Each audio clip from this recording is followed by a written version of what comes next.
Hello brother, how you guys doing? In this video I'll be going over Starcraft II, and of course I'm playing this on my Macbook Air 13.3 inch, the October 2010 model, the stock version, and this is the second sort of gaming video I've done, and hopefully you guys aren't sick of it. The first game that I reviewed, and you can click on the screen to go and view that, is Call of Duty 4, which is the game that I play pretty much day in and day out on the Xbox, not on the computer, because I think gaming should really be kept to a console in my opinion. No matter, I've got a Core i5 iMac, and despite that I still don't play games on it because I don't see it, or I don't find it attractive. I prefer having a proper games console, but you may beg to differ. So I had a lot of requests other than Call of Duty 4. You guys were like, well, how well does most recent games stack up? And by chance I managed to get hold of Starcraft II because that was a popular request by you guys. Installed, and I was thoroughly pleased. This is running on the standard settings, which is medium, and bear in mind the recommended setting, spec for this is at least 4 gigs of RAM. I say at least, but it says 4 gigs of RAM, or it could do with 2 gigs, which is what I'm running on just now. And in medium settings it works flawless, no lag, no nothing. And this video is pretty much just going to be throughout me showing you in that custom setup. I did try the high version and the ultra settings for the texture and graphics, and it started to lag, unfortunately. Especially when you came on to ultra, it was not playable. On high you could probably get away with it if you go for the 4 gigs of RAM, but hopefully one of you guys who got that machine, and you can possibly elaborate on that, how well it works. But I've read a few forum posts where people are saying it doesn't work too well in the high settings, and right enough, when I tried it, it's playable, but it does lag a little bit. Like, as you can see, it's pretty lag free at the moment in medium settings. And to be honest, I thought this was on high settings. I thought this was running on high, but when I was editing this video, I was like, one of the questions I'm going to get is, what are the settings, what gameplay, what are the graphics settings like? So I went to the options and it was playing on medium. But then again, I'm not really accustomed to these type of games. I didn't think Starcraft 2 was like, this, because I was a huge fan of Command & Conquer Red Alert 2 back in the day, and I played that for a good, 2-3 years solid.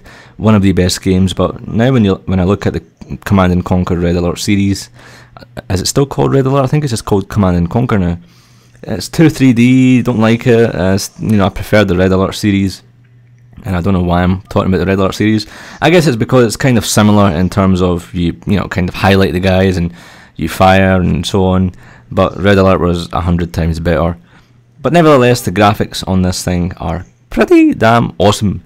Those of you who got the 11-inch screen version of the MacBook Airs, how are you finding gaming on it? The Starcraft 2 run on it? Do normal games run on it? Do leave a comment below and let me know how you guys are finding gaming on that particular machine. I'm still getting a lot of questions from people saying, can this machine be used as a primary machine?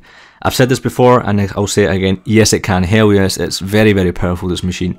Now let me start off with the specs.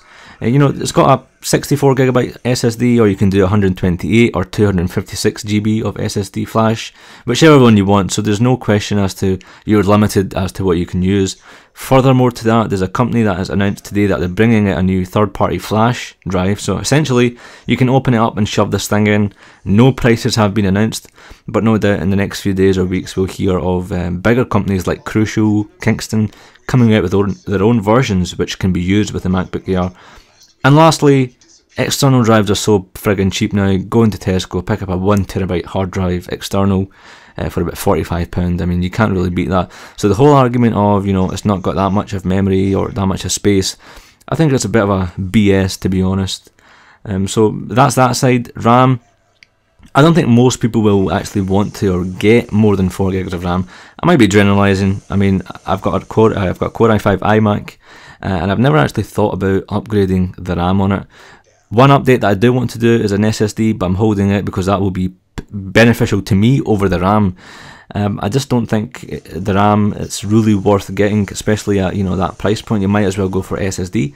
But you guys might be different. I mean, I do a lot of video stuff and I find it fast already, and SSD will make that more efficient. I don't think the RAM will help that much as an SSD drive would. So again, you can have 2 gigs of RAM, or you can have 4. Come maybe line, or perhaps a year down the line from line, you might need more, but again, that's my views on the RAM. Graphics is fine. If it was Intel HD, I would be the first one standing in the line kind of swearing at the machine, because Intel integrated graphics were horrible. So Nvidia's on it at 320M, which is fantastic, great, haha. Moving on to the CPU, which is the Core 2 Duo, and possibly I think this was, they should have raised, I mean it starts from 1.4, I think that's a bit too low, goes all the way up to 2.13 GHz Core 2 Duo. Personally, I think the Core i3 should have been integrated, but I mean it's doing everything that I want. Whether, obviously the Core i3 would have been performing better when exporting, rendering and so on. Why they didn't put in the Air, only Steve Jobs would know. I think there's some sort of issues going on with Intel, and come the next revision we'll have it, obviously. But that's my views on it. I mean, it's not that bad of a machine. I think it's, if you're in the market for a MacBook or a MacBook Air, I would highly recommend the MacBook Air. Even if it's the first machine, heck, I'm even thinking of selling my MacBook Pro for this MacBook Air, because it's that beastly, and you know, the gaming, as you can see, performs pretty well, does all my video stuff, having serious thoughts. But guys, thanks for watching. If you can subscribe to the videos, that would be fantastic. If not a problem.